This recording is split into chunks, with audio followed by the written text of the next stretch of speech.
This is the BroadsCast, and we're going to drop some women's soccer knowledge bombs. That's the plan, and we're going to cover all our bases in the world of women's soccer. And again, this is the BroadsCast. I'm Amy Walsh with Signa, Butler, and Shireen Ahmed, in case you didn't catch that right off the top. So yeah, a bunch of things to cover today. We're going to start in with our NSL Week 9 wrap, because this weekend we'll see Week 10 action take place over the course of Saturday and Sunday, and then a 2-week break for international football.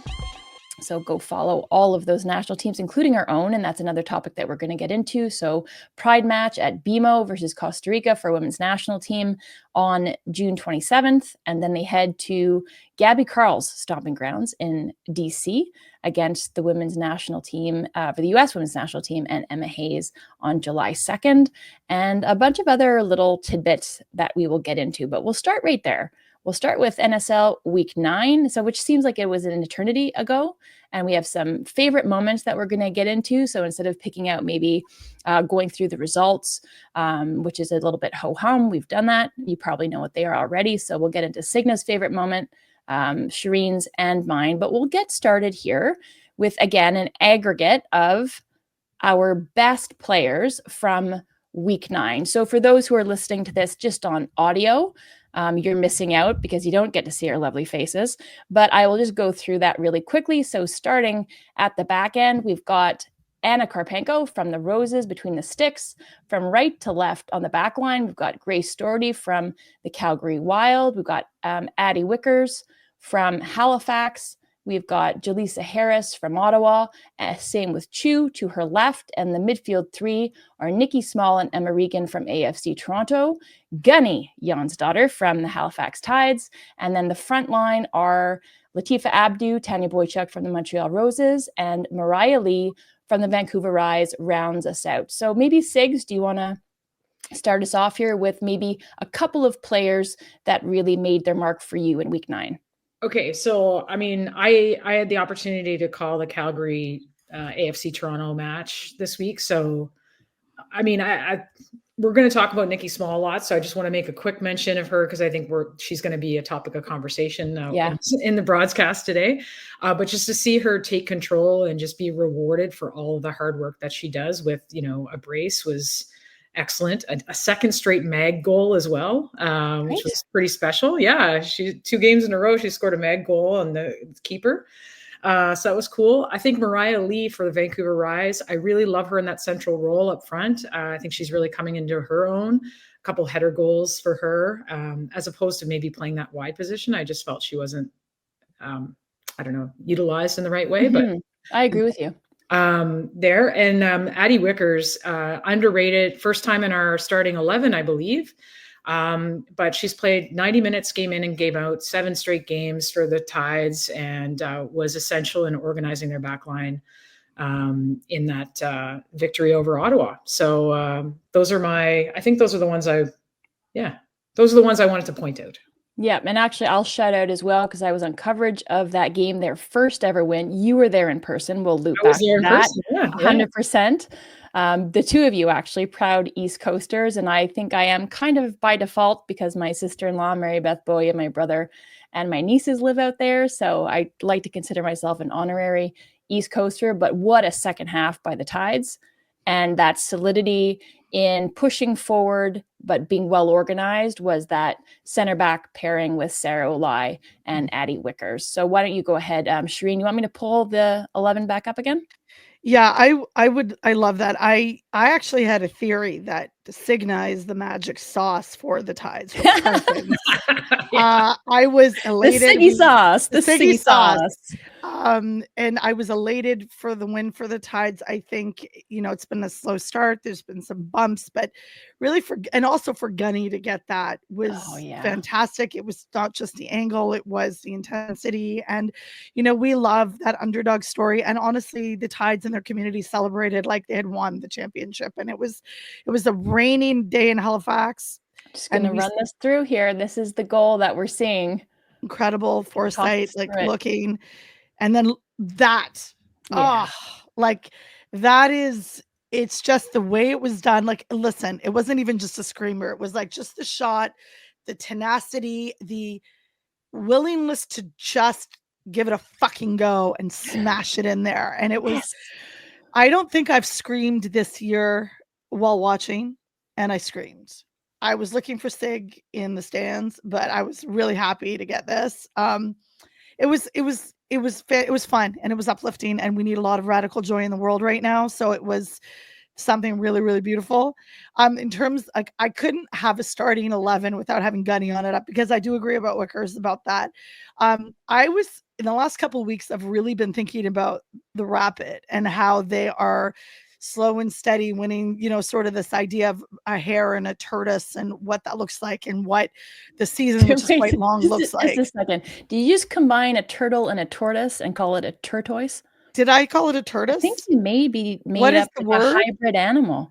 Is that like a turtle, a tortoise? Is it a tortoise? Yeah. Well, my mother-in-law is Scottish, and she calls it a tortoise. Well, then I'll do that. I'll do it. Continue as you were. I'll do, Mrs. Walsh's tortoise. So, but I really like this. But the Rapid have been really interesting, and then to actually lose to Halifax, who are, people don't like it when I bring up the table, but for fuck's sake, I'm a journalist. I look at a table very often. Bring it up, lady. Look, I got it here. Look. Oh, exactly. Bring it up. You were prepped. I know. She's ready. You know, you were like stellar. You're not a tortoise or a hare when it comes to this kind of stuff. But like, my point is, you know, a couple of weeks ago, the teams in the middle were all tied. So look at what AFC Toronto, well, I'll talk about AFC Toronto a little later because I do want to talk about that. But with Rapid being now behind Toronto was really interesting. But I do love those points for Halifax. They are in the bottom of the table. However, it's a long season. We know this.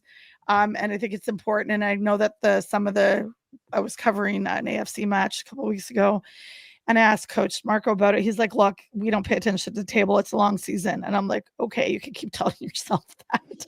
I pay attention to the table. You're looking, or you've got like one eye and it's looking out of the corner. But that's a very coach thing to say. That's a coach then, an appropriate thing to say. So, you know, it's the journey, not the result right now, because it's early. So I get that. Anyway, my starting 11 was just going to be Nikki Small. Okay, was going to be 11 Nikki Smalls, even in that. Of that, here we go. You can walk us through it. So she scores 3 goals because they had 2 matches in week 9. Yeah. And as Signa already underlined or talked about, that 2 out of those 3 goals were through the legs of the goalkeeper. But she's been a one-woman wrecking crew for AFC Toronto.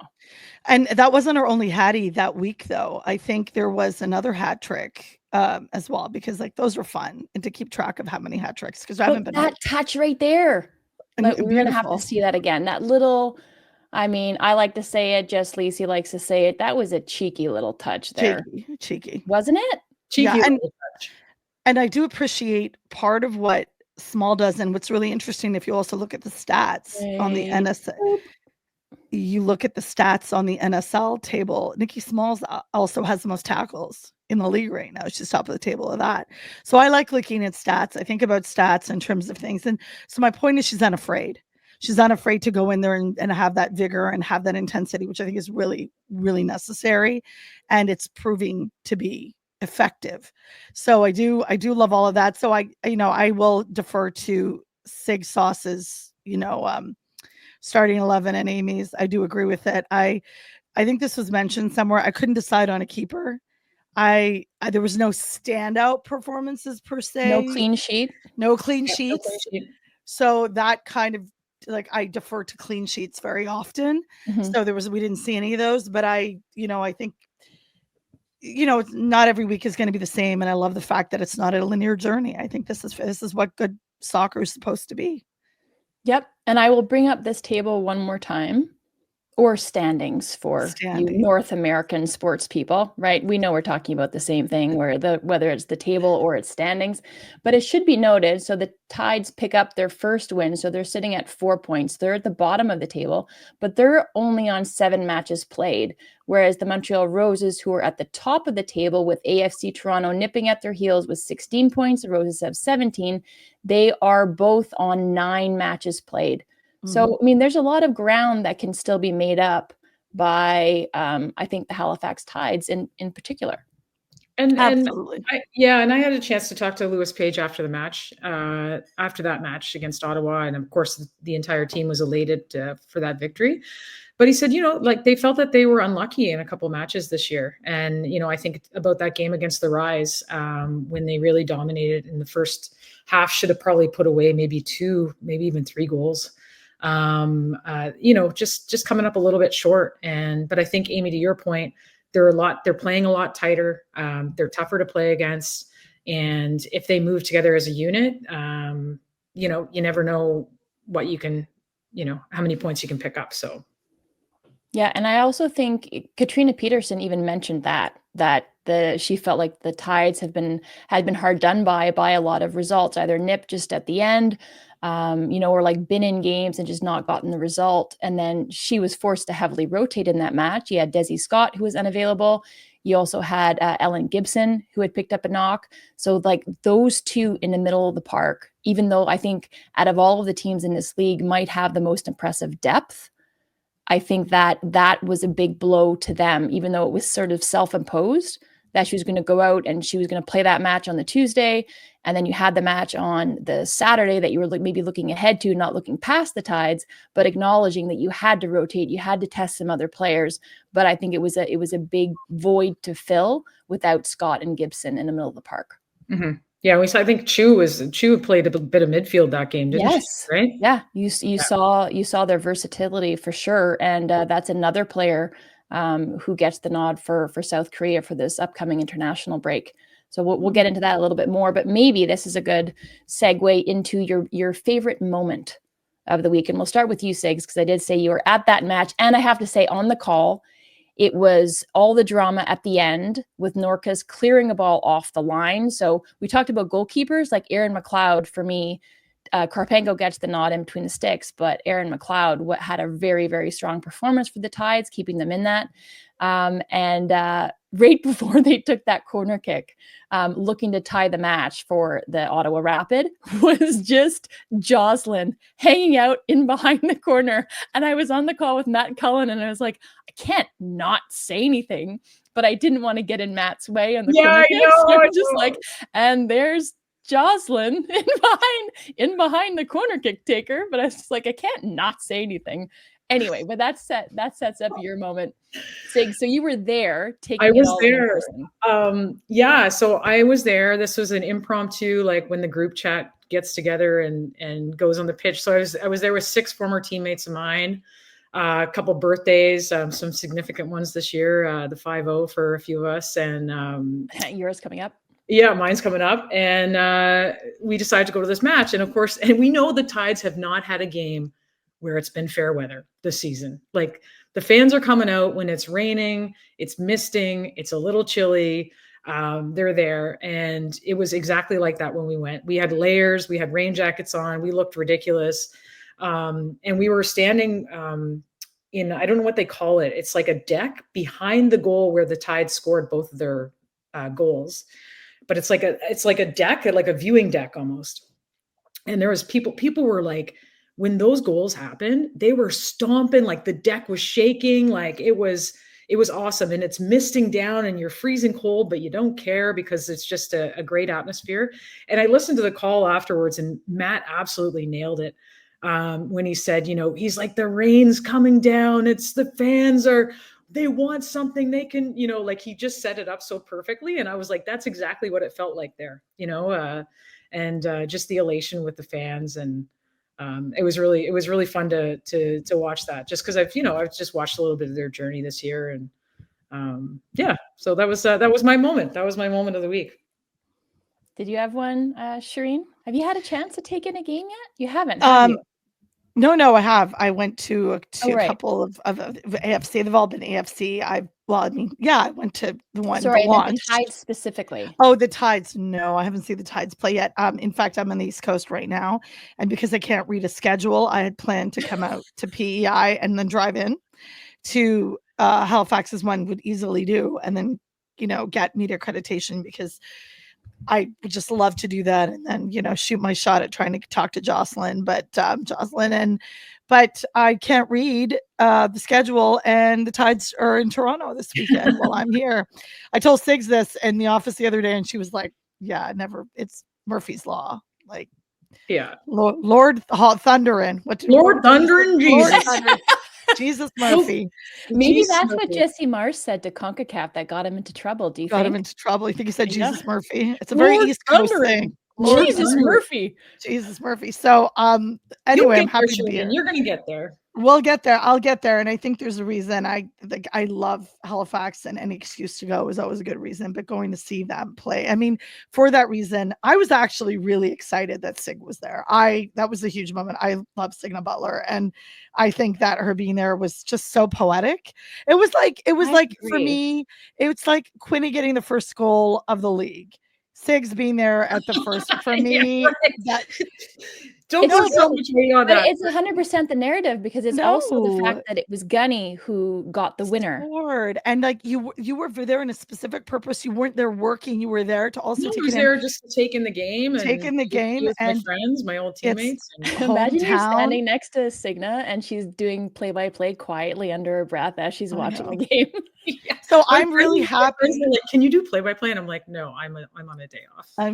But also the fact that you're there to be able to take in that moment as somebody from that. It's from there, And you know. I mean, there's I a think joy. There's a joy Yeah. with that. This was the dream growing up that we can you imagine us being two kids at St. Pat's knowing there'd be a first of all, that whole entire Wanderers ground didn't exist when we Yeah. were growing up. That's No. new. So to tell us that this would happen is poetic, and I love that. So that's my moment is more about Signa, but it's also about the Tides, but also Gunny. And when I found out, and I think you've talked about this already, her actual connection to the East Coast, to Nova Scotia in particular, her aunt, there's a tournament named after her, and Signa's talked about this on the call, that the Gun Balderson tournament, that's Gunny's aunt, who died in a car crash, and they named a soccer tournament that every girl, us and after us, probably 10, 15 years played in this tournament. I didn't know that connection. And that is so, and when I tweeted about it, people were responding going, oh my God, I played in that. Like, of course you did. Right.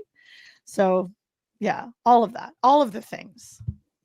Yeah, great moments, both of you. Like, as you were saying, Shireen, joyful and impactful and poetic. And I'll mention my nieces again in Kaya and Annie Walsh, because Kaya had been at her own practice in that same weather for an hour and a half. And my brother Ian had tickets to the match, and she's didn't moan, sorry, Kaya, but maybe wasn't super enthusiastic about the idea of staying in that same weather in those wet clothes and going to the Tides match. But they went, and he said they left and they were dancing and like singing with friends and arm in arm, and everybody, like that same joy that was felt on the pitch spilled out into everything that's around Wanderers grounds. And that's what makes it such a phenomenal place for sport, is that it's not just isolated. It's not just what happens between the lines of the pitch. It's the community all around it. And that's what we need more of in Canada, at least in the way of soccer infrastructure. But I'll add to that, because my moments was definitely like the number one is Gunny's winner for sure. Runner up was the moment when Norcas clears it off the line, same game. I had Nikki Small in there, just those moments of individual brilliance. And then I also had something we've not yet talked about, which was another first in a year of first in NSL, was the Liv Scott red card. Yeah. So it's kind of the other side of the coin. It's like the negative, but somebody has to be the first. And when I saw it, I was on the call with Nigel Reid. It felt harsh, but then when you saw it in the context of the game, that great deft touch by Boychuk just to touch it by her, there wasn't enough time for Scott to adjust her feet, to adjust her momentum. It was inevitable. Mm-hmm. And then there was no recourse. There was nobody in the picture. There was nobody behind her. So I think great refereeing by the on-pitch referee. Yeah, and the explanation afterwards from Canada Soccer's Michelle Pye, it really made sense. It was a sure chance at goal. Like it was when you look at it, right? So, and how the goalkeeper reacted to the touch and retreat, right? The details that go into making these calls, and just a shout out to actually the officiating, because it's an all-female refereeing crew. Yep. I believe, and they weren't 100% sure, but I believe it's the only 100% female refereeing crew in the Northern Super League across all the professional women's leagues in the world.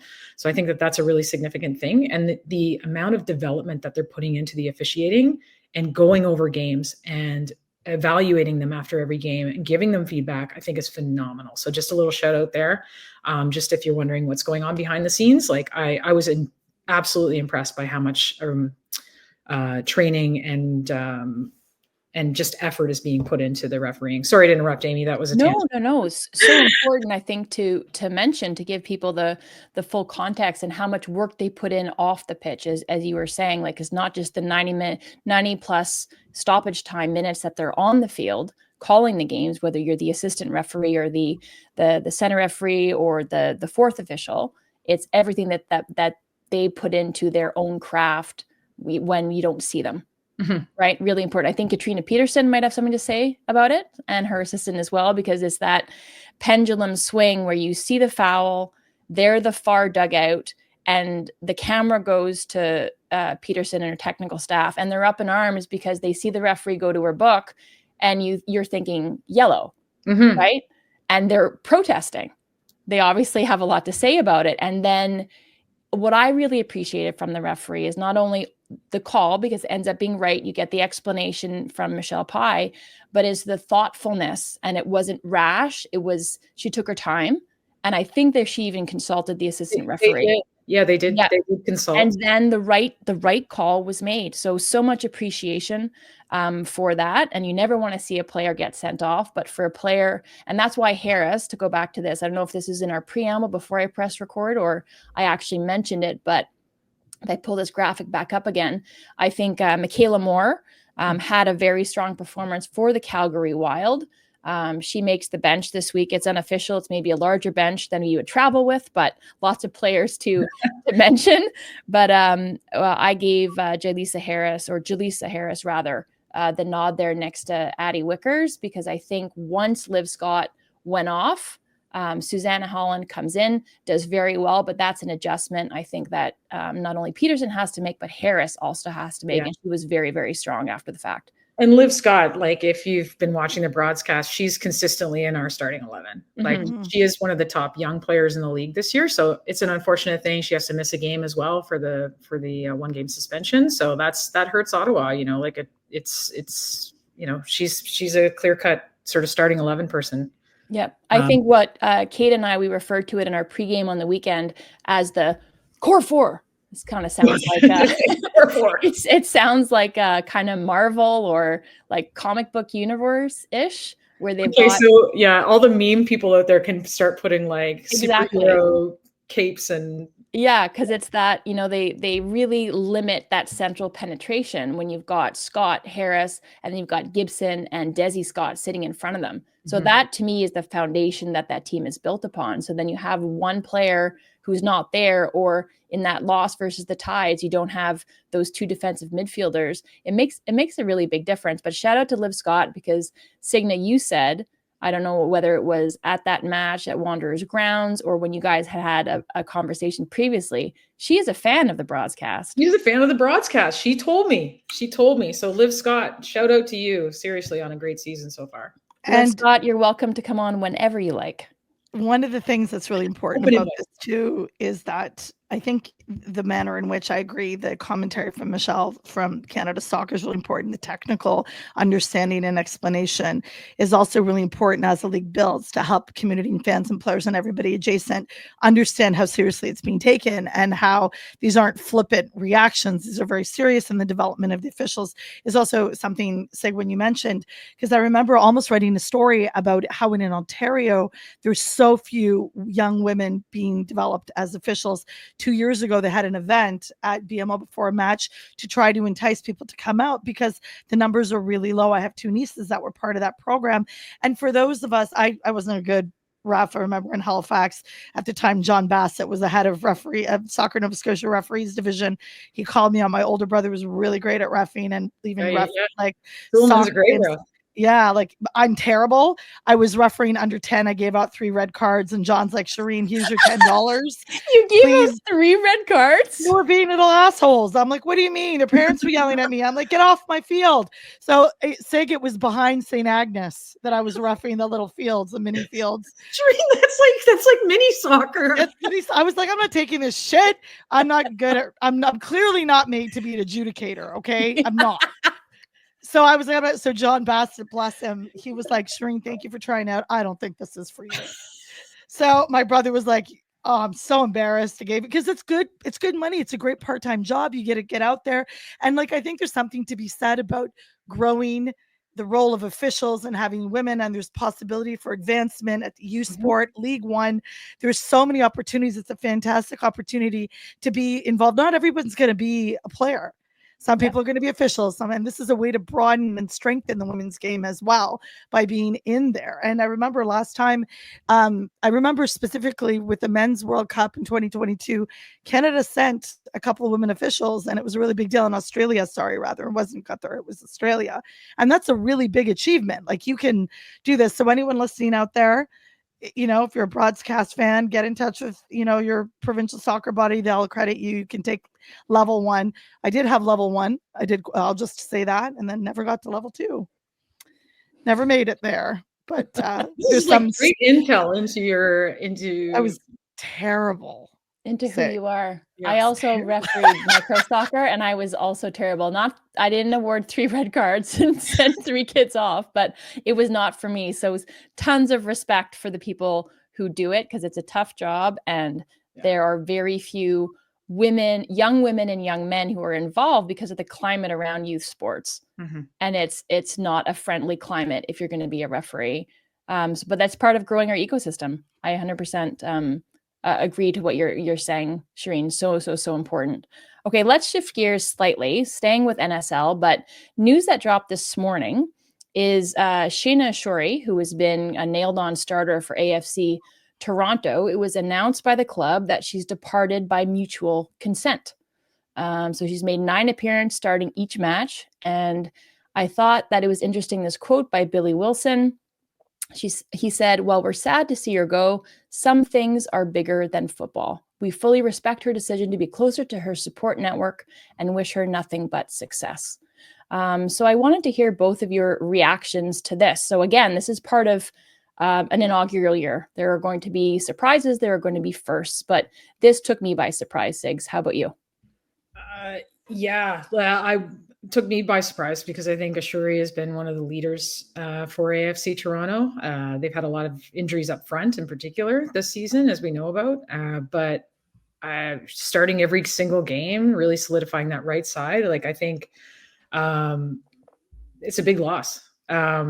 She's great in one-on-one duels, provides that leadership, as I mentioned, defensive acumen, and work ethic. So I think it's a big loss. The other thing I would say, though, about the announcement is I do love that it's a mutual decision, as written there, and that some things are bigger than football. And I think that's what this league is all about. And it's doing things the right way. If a player is unhappy for whatever reason, you know, maybe being near a support system or whatever that is, or an environment that gives them something that they need, then all for it. I think that's what the messaging from this league from the very get-go. It's players for players. And so it's a shame, though. It's a loss for AFC. And despite that loss, it's part of exactly what Signa pointed to there, Shireen, that it's part of what makes this league great, late to the party, but extremely player-centric. Yeah, absolutely. I was surprised to see the announcement as well, but I do think that the presser sent out from the club was quite generous, and I think it almost said, we support this decision, and it's quite a compliment when a club says, we don't love that you're leaving. So it kind of tells me, I mean, it's a nice thing to say, like, we wish this wasn't the situation, but we will respect and support what goes forward. And I'm wondering, like, you know, because Ashuri, again, really high game IQ, can anticipate things, as Signa said, as a leader on the pitch, has contributed greatly. Whether it was maybe Toronto or far from family, like, we don't know. We can just sort of, you know, it's just speculation or conjecture on my part. But I think the fact that we also have to remember that these are people first, they're players first. And they're not just, just there to just at those matches. There's lives they have, there's situations personally that unfold, and that's really important. And I think it was done in a very tasteful way. So I think the announcement going out was actually nice. Billy said Billy's comments were really, really, I think, generous in the sense of good partying, because again, you never want to, as a player, you never want to burn bridges. You want to, even if you leave somewhere, you want to have open doors to be able, if you want to re-step into that system again or in that place again. So that's a good thing. I mean, part of me is curious. I'm a journalist. I'm always fucking curious about everything. Like, I hope everything's okay. That's the first thing. But, I'm kind of wondering where she'll land next.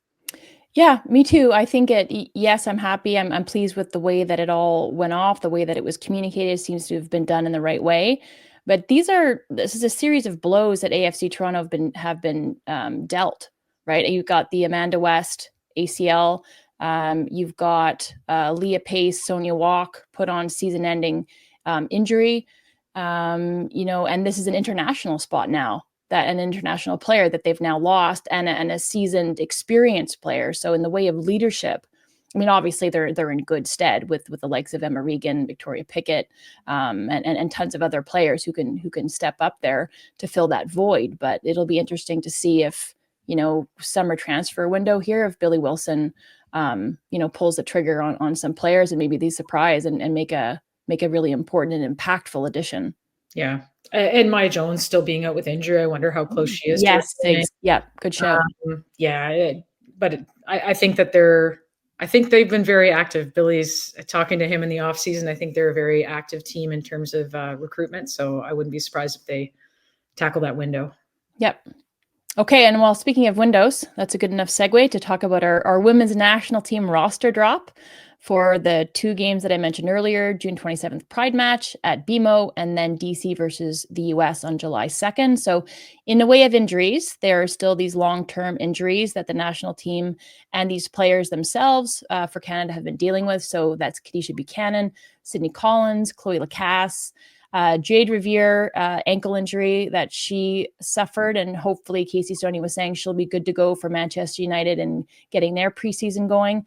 Olivia Smith gets that ball in the face in Montreal versus Haiti, still on concussion protocol, and obviously for a player who's dealt with concussions over the last couple of years, you want to be taking the right kind of precautions there. So they're unavailable for selection due to injury, but then for selection reasons, it should be said, Laura Bryan on the presser yesterday asked specifically about Quinn, who was out the previous window due to injury, picked up an NSL action, but is left off this roster due to selection reasons. And I think a big reason why Casey Stoney has the luxury to leave Quinn aside is because of the emergence and the leadership and instantly a player who stepped in Emma Regan from NSL. So Holly Ward is the other NSL player. But I wanted to hear what you guys had to say just about this roster drop and where Canada is in a year where there's no major competition on the docket, but two pretty important matches where you're going to see different opponents and it's going to give them a way to prepare for next year in a different way versus different opponents. Shireen, why don't you get us going on that? Yeah, it's really interesting. The first name on the roster is Mimi Aladou, which is really hilarious because a couple of years ago we were all like, why is she not on this list? So now it sort of feels like she's there. And that's the first thing I couldn't help notice. Like, you cover the team for a minute. So you're like, oh, this is good. I did have questions. I hope Quinn's okay. I hope that injury or whatever that situation is resolved. I love seeing them play. I love seeing them play with Canada. That's my thing.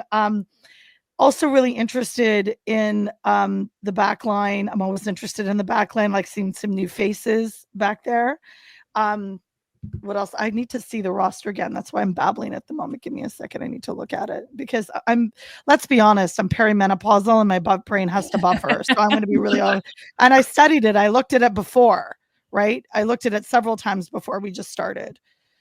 Zara Chavashi, happy she's back on getting another opportunity. I do really love what I'm really excited with NSL is what we talked about before on another previous roster drop.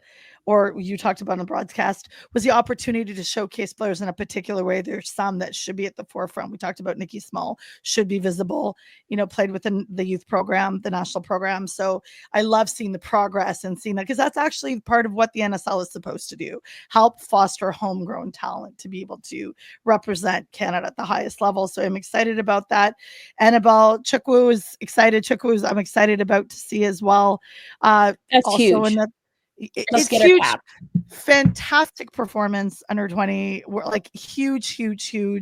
Want to see it there. I'm so excited to watch this player grow, see what happens, moving forward with their career. Sometimes you see like comets and you're like, then they turn in and land into stars. You like that metaphor? Look how poetic I am. So to see that, I'm excited. I'm very excited about. Also, I hope everything's okay with Jordan Heinema. I do want to say that I was a little surprised to see her on the roster, because I thought she might be taking personal time. I don't know if everyone is aware. There was a story that came out. She was interviewed for it, that her home was broken into, and it was quite terrifying. So I wasn't sure if she was going to need more time, because it sounded really, really traumatic. Mm-hmm. And she ended up going to play a rain match like that night after it happened. It's pretty wild. You can check out. I saw it. She Scores Bangers had tweeted it out, and that's how I saw it. And then I read the piece, and it's really harrowing. So kudos, Jordan. We're thinking of you. Hope everything is okay, and whatever recovery process and from that trauma, but the fact that she also wants to be with this team is unsurprising. There was a really cute thing on social media. I saw Amy posted. I was going to say, I'm glad that you mentioned it. Go. Yeah, that she was playing against, Julia Grosso, and they saw each other and they hugged each other. Like when you run into your bestie and they're in, opposing NWSL teams, Red Stars and Reign, but they love each other. They're, sisters in soccer for Canada. And it was a beautiful moment, and especially finding out about all that stuff that Jordan had been through. Yeah. So all of that. And then the usual, like Emma Regan getting called up. Jade Rose is back. We're really happy that injury is, resolved. I was worried about that. So that's not surprised to see. Holly Ward scored a couple times in the previous, window. I think this is settling, but I do think Casey Stoney continues to try new things, which when you do have your stalwarts, it's really important. We are definitely missing, the back line, Kadisha Buchanan levels, who is top class, in that there's some injuries that continue to hurt, that meaning they're terribly missed. So, but I think Casey Stoney's taking the opportunity to try new things. I will be really interested to see what happens and what the lineup looks like against the USA. That's where I'm going to leave it. But this versus vis-a-vis that, and it might be a cool segment to compare those rosters for that episode. But it should be mentioned, though, that Emma Hayes, save for Naomi Girma, has a roster named that is, there are no players from Europe who will be part of that roster. Mm-hmm. Thinking about rest and recovery and player welfare. So I think that's really important. Look what I've done. See, it didn't take that long. I am over on this side. 7 minutes. Yeah, there we are. Hey, Sigs, what's up? Hey, Shireen. I've gone. Shireen's there somewhere. You can get changed. You can move into outfit number 2. But that's our women's national team roster. And I just wanted to highlight, before I get your 2 cents on this, Signa, to get the Sig sauce on the women's national team roster, is when in the way of goalkeeping. I think it's pretty established that the number 1 is Kaylin Sheridan. You've got Sabrina D'Angelo, who continues to get more minutes, which I think is an important thing as well for Casey Stoney, to give D'Angelo more runs out so that she gets more starts, gets more time.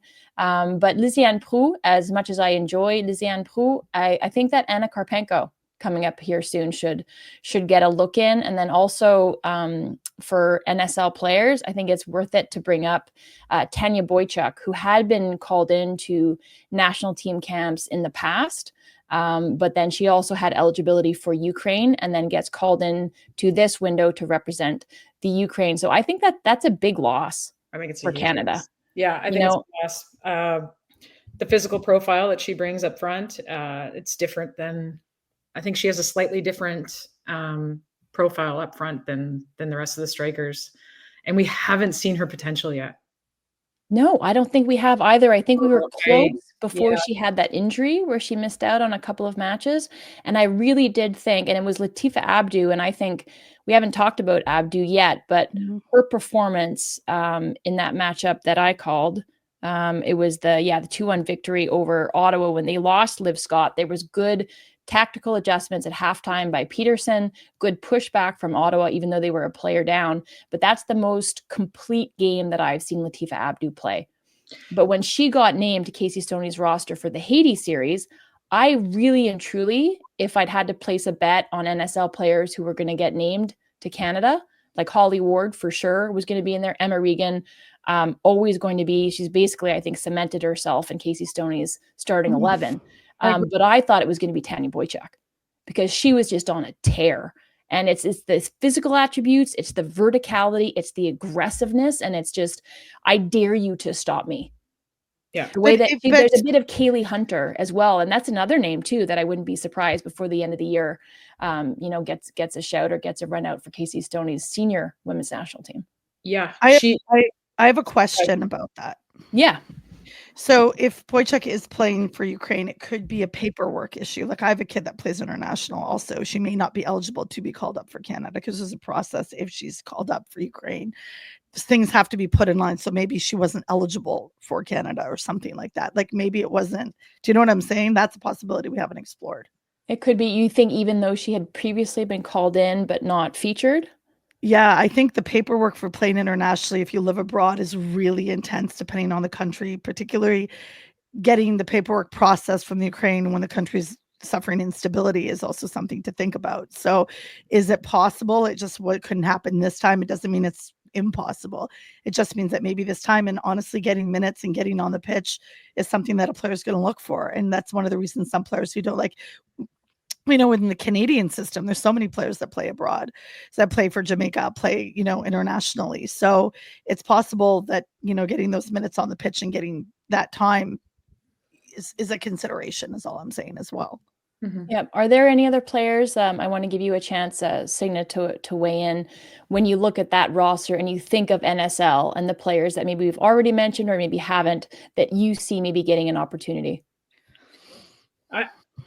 I'll say it again. I mean, I said off the top, we're going to talk a lot about Nikki Small. And I just think somebody who's captained your youth national team, who's been one of the stalwarts in the league this year, can play, again, a different profile player, can pull the strings, can play a little bit of midfield, can play a little bit up front, interchanging all the time, workhorse front and back, getting back defensively all the time. I think she's somebody that, I don't want to see injuries. Glad to see Nichelle Prince back in the lineup as well. I don't want to see any injuries to players or anything like that. That might open the door to her actually getting a look. And I just think that it's a tough group to break into. The midfield forward group of Canada right now is really tough to break into. But I think she's got to be in the conversation. They got to be keeping eyeballs on her for sure. I agree. And to your point about Nichelle Prince, I think a Nichelle Prince not struggling for fitness, not struggling for form, when Nichelle Prince is humming along, of course she's in the team and she's definitely that number 9. Mm-hmm. But the low end, like the floor for Nichelle Prince and what she's brought to the national team, I think is lower than everybody else in terms of consistency. She's either flying high or Nichelle Prince, I'm not sure what's happening here. So I hope that with injuries and recoveries and getting minutes with club and coming to the national team, their sheer minutes are managed. But I maybe think if I were Casey Stoney, I leave Nichelle Prince at her club setup and I bring in DB Pridham. Oh, sorry. I can't believe I didn't say DB though.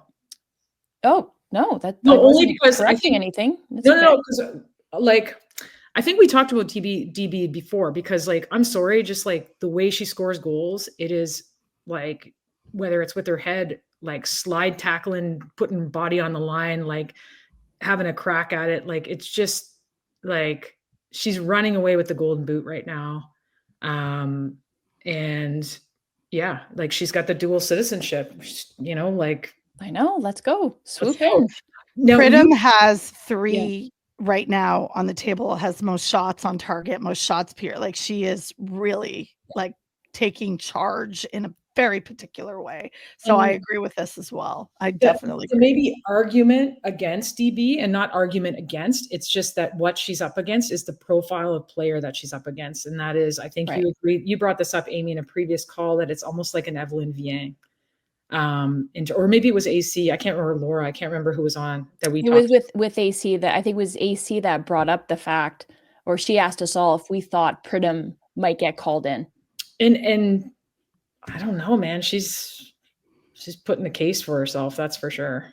Yeah. She's doing everything in her power. Everything in her power to get on there. Yeah. And okay. She's 27, 28, but you might as well call her in.